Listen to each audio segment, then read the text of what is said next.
Hey, Larken Rose here, and I'm doing the second part in my series called Slave Think, which is based on various excerpts from things written by Frederick Douglass, mainly his autobiography, which give his account of growing up and living as a slave before he escaped mentally and physically. And to me, the mental escape was way more impressive. Now, this particular episode, even though this series is called Slave Think, would more accurately be called Master Think, because this has to do with the mentality and the behavior of the people who think they have the right to rule, in this case, the slave owners, and what it does to their psyche and their mentality and their behavior. I'm going to intersperse bits and pieces of my book, The Most Dangerous Superstition, which is all about the belief in authority, with Frederick Douglass's account of his own experiences, and see if you can notice the similarities and the patterns here.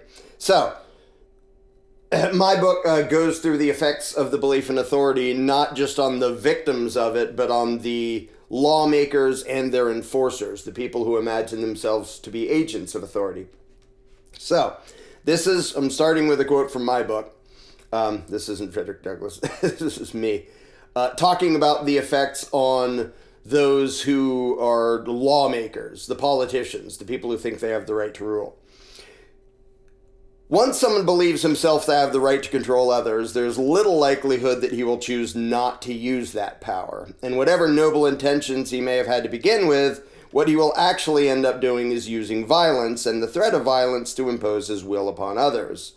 Once someone has been given the reins of power, and with them the supposed right to rule, the chances of that person choosing not to forcibly control his neighbors is almost none. The level of coercion and violence he inflicts upon others may vary, but he will become a tyrant to one degree or another, because once someone truly believes that he has the right to rule, he will not view others or treat others as equals. He will view them and treat them as subjects. For one to believe that he has the right to rule necessarily requires him to believe that he is exempt from basic morality. And this is why I don't ever support politics at all, or anyone getting into office. It's not going to do us any good or them any good. So, now we're jumping over to Frederick Douglass describing, throughout his story, he goes from one master to another, like, pretty many times. So he's describing the wife of his new master. These are his words. Quote, "My new mistress proved to be all she appeared when I first met her at the door, a woman of the kindest heart and finest feelings. She had never had a slave under her control previously to myself, and prior to her marriage she had been dependent upon her own industry for a living. She was by trade a weaver, and by constant application to her business, she had been in a good degree preserved from the blighting and dehumanizing effects of slavery. I was utterly astonished at her goodness. I scarcely knew how to behave towards her. She was entirely unlike any other white woman I had ever seen. I could not approach her as I was accustomed to approach other white ladies. My early instruction was all out of place. The crouching servility, usually so acceptable a quality in a slave, did not answer when manifested toward her. Her favor was not gained by it. She seemed to be disturbed by it. She did not deem it impudent or unmannerly for a slave to look her in the face. The meanest slave was put fully at ease in her presence, and none left without feeling better for having seen her. Her face was made of heavenly smiles, and her voice of tranquil music." Okay, so here comes the bad news. Here's what he says next. "But alas, this kind heart had but a short time to remain such. The fatal poison of irresponsible power was already in her hands, and soon commenced its infernal work. That cheerful eye under the influence of slavery soon became red with rage. That voice, made all of sweet accord, changed to one of harsh and horrid discord, and that angelic face gave place to that of a demon." So it's kind of profound. First of all, it's profound that Frederick Douglass was aware enough to see the harm that slavery was doing to the beneficiaries of slavery, well, in theory, beneficiaries, that it destroys them too. And the same thing is true of authority, because it's the same thing. Thinking you have the right to dominate others, not these days is not as blatant and obvious and outright as slavery, where I own you, you're my property, I can do whatever I want. But having that at all basically rots the human soul. So, now I'm jumping back to my book for a second. This is talking not about the lawmakers now, but about the enforcers. The police. Quote from my book. The primary concept that the enforcer is taught, and the primary concept that he must accept in order to do his job, is that as a representative of authority, he is above the common folk and has the moral right to forcibly control them. In short, he is taught that his badge and his position make him the rightful master of all the average people. Once he is convinced of that lie, it should be expected that he will despise the average citizen and treat him with contempt. In the same way, and for the same reason, that a slave owner will treat his slaves not as human beings, but as property, whose feelings and opinions matter no more than the feelings and opinions of the master's cattle or his furniture. Now, I'm going to jump to Frederick Douglass's description of one of the many slave overseers he had to deal with. This one was named Mr. Gore. I wonder if he was a relation of Al Gore. Don't rightly know. Maybe. Here's Frederick Douglass's description of that guy. See if this sounds like a familiar personality type. Mr. Gore was proud, ambitious, and persevering. He was artful, cruel, and obdurate. He was just the man for such a place, and it was just the place for such a man. It afforded scope for the full exercise of all his powers, and he seemed to be perfectly at home in it. He was one of those who could torture the slightest look, word, or gesture on the part of the slave into impudence and would treat it accordingly. There must be no answering back to him. No explanation was allowed a slave, showing himself to have been wrongfully accused. Mr. Gore acted fully up to the maxim laid down by the slaveholders. Quote, "It is better that a dozen slaves should suffer under the lash than that the overseer should be convicted in the presence of the slaves of having been at fault." End quote. He was just proud enough to demand the most debasing homage of the slave and quite servile enough to crouch himself at the feet of the master. He was cruel enough to inflict the severest punishment, artful enough to descend to the lowest trickery, and obdurate enough to be insensible to the voice of a reproving conscience. He was, of all the overseers, the most dreaded by the slaves. When he whipped, he seemed to do so from a sense of duty and feared no consequences. He did nothing reluctantly, no matter how disagreeable, always at his post, never inconsistent. He never promised but to fulfill. He was, in a word, a man of the most inflexible firmness and stone-like coolness. His savage barbarity was equaled only by the consummate coolness with which he committed the grossest and most savage deeds upon the slaves under his charge. Now, Frederick Douglass went through a long, horrible story of a slave being whipped who then jumped into the creek to cool his wounds, and this overseer basically pulled a gun on him and said, "I'm going to count to 3 or something. If you don't get out, I'm going to kill you." And he didn't, and he shot him in the face and blew his head apart in front of all the other slaves. And then the master, because that was brought to the master's attention, why did you kill one of my slaves, asked why this overseer had resorted to this extraordinary expedient. Back to Frederick Douglass's words. His reply, the overseer, was, as well as I can remember, that Demby, the one whose brains he had just splattered all over the place, had become unmanageable. He was setting a dangerous example to other slaves, one which, if suffered to pass without some such demonstration on his part, would finally lead to the total subversion of all rule and order upon the plantation. He argued, meaning the overseer, that if one slave refused to be corrected and escaped with his life, the other slaves would soon copy the example, the result of which would be the freedom of the slaves and the enslavement of the whites. So there you have it, right from the violent overseer psycho, that we can't not be vicious, cruel psychos to any who disobeys, or they might end up free. Okay, last thing, I'm going to jump back to a quote, keeping that in mind, jump back to a quote from The Most Dangerous Superstition again. Keep in mind what you just heard Frederick Douglass describing. Law enforcers are always professional aggressors, subjugating the people to the will of the politicians by way of violence and the threat of violence. And anyone who does that, if he did not already have a certain degree of contempt and hatred for his fellow man, will almost certainly develop it. To put it another way, even the nicest, most friendly slave owner, if he continues to believe in the legitimacy of slavery and continues to practice it, will be committing evil and will inflict harm upon the people he imagines to be his rightful property. And he will naturally develop a degree of contempt toward the victims of his aggression and will behave contemptuously toward them.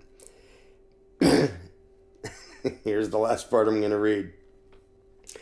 It is very telling that many modern law enforcers quickly become angry, even violent, when an average citizen simply speaks to the officer as an equal, instead of assuming the tone and demeanor of a subjugated underling.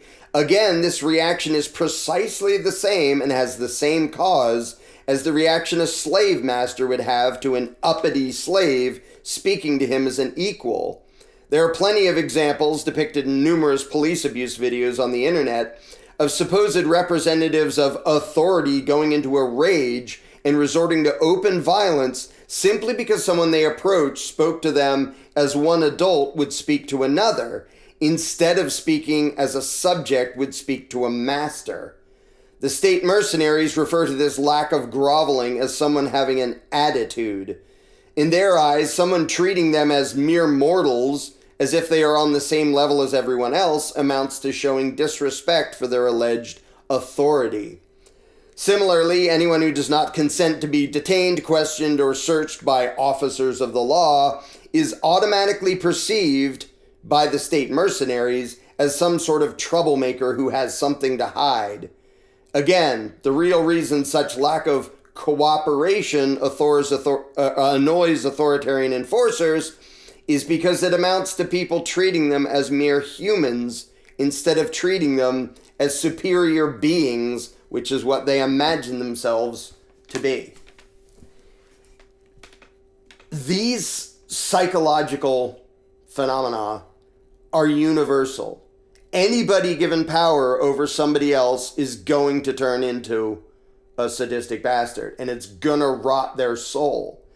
And that's the thing I've pointed out before when it comes to law enforcement and like slave owners and their overseers, is that if you actually thought somebody was just, oh, they're just property, like if somebody owns cattle, do the people who manage the cattle, do they get like sadistic and mean and cruel and intentionally, unnecessarily violent? No. So why does that happen so often, both with outright slavery and with law enforcement? If you actually just thought that somebody was inferior to you, let's say there's somebody born with a mental handicap, are you going to be like nasty to them and intentionally sadistic and violent? Not unless you're a psycho. But even well-intentioned people, if they're put in a position where they have power over others, they turn into nasty, sadistic bastards. Why? Because part of them knows it's horribly wrong. Part of them knows it's evil. And so they have to literally hate their victims and blame their victims to try to sort out in their own head why this is okay. You must be somebody deserving of being beaten to death by cops or being whipped by the overseer, because if you're not and I'm just controlling you like that, then I'm the evil bastard. So I have to hate you in order to justify in my own head me controlling and abusing you. That's just how psychology works. It's how it worked in 1838. It's how it works right stinking now. And to read Frederick Douglass's description of what this did, not just to the slaves, but to the slave owners and their enforcers, is kind of amazing. And it shows that this is just universal. And what you call it doesn't matter. And the exact level of it doesn't change the psychology. Whether you can call it slavery, you can call it law enforcement, you can call it anything you want. If one person feels he has, and actually believes that he has the moral right to dominate and control somebody else, he's gonna turn into an evil asshole to one degree or another. And this is why when people are like, oh, we have to vote for the lesser of blood. No, the entire concept, the entire premise is evil and insane. And the fact that psychology, it's the same among, uneducated slaves with like the most horrible existence you can imagine, or rich politicians today. Human psychology stays the same. And the notion of having authority over somebody else, yeah, it abuses and harms the victim of authoritarianism, obviously, but it also destroys the souls or whatever you want to call it, of the ones committing the evil. So weirdly, cops are not only perpetrators of the evil of authoritarianism, they're also victims of it. It is destroying them as people. Like you heard, Frederick Douglass describe this sweet lady, the wife of his new master, and she turns into a freaking monster because her two options as a decent human being, when somebody says, oh, you own this person, here's Fred, you own him, he's your property, you get to decide what he can do. Your two options are, number one, say, no, I don't. What the hell is wrong with you? This is a person. Now we can get along fine. Or accept the insane and evil premise that you have the right to forcibly dominate him and then turn into a monster in the process, which she did. And to read an account of that, in such a stark, extreme setting, just shows that, yep, that's psychology. That's how it works. And that is the destruction of the belief in authority on everybody in all directions. It's not just, well, whoever's on the losing end of authority, yeah, they suffer, but the rest benefit. No, they don't. It destroys everybody on all sides. And, the most egregious examples are like outright slavery. But the same thing is true in any setting. And so I had to throw that one in, even though that one isn't even about how the slaves think. It's about how the masters think. But it's kind of about how the slaves think, because their own behavior and how they talk and act toward those claiming to be in authority determines what that person is going to be and what they're going to do. And the slave who is just like, ow, that hurts, I'm jumping in the creek to cool off. Like, that was the worst affront to this psycho overseer who then blew his head off. Because you're talking to me like I'm just a person and you're just a person. We can't have that. And I've seen videos of, including some of people I know personally, talking to cops as if I'm just a guy and you're just a guy. You're wearing a costume and doing weird, immoral things, but you're still just a guy, and I'm not going to talk to you like you're royalty or something. You're the king's guard. You're just some guy in a costume, and yeah, you have a gun and you're unstable and you do immoral crap and think it's okay.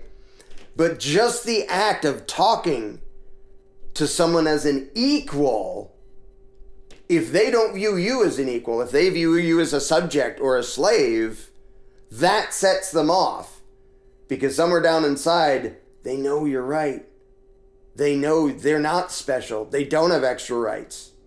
Those with badges and uniforms, they know they're just people deep down inside. And the reason they become sadistic, nasty, power-happy bastards is because their psyche is trying to adjust to the fact that they know they're just people and don't have the right to do any of this. But they have to manufacture excuses, and the only excuse for abusing other people is to figure out a reason why those other people deserve it. Why they're rightfully a slave, or rightfully a legal subject who has to obey the law and do as he is told no matter what. And so it's amazing and gross and horrible to see someone who grew up as a slave observing and describing the universal patterns of human psychology. This is just what happens when somebody gains power over somebody else, which, by the way, is so brilliantly depicted by Tolkien in Lord of the Rings.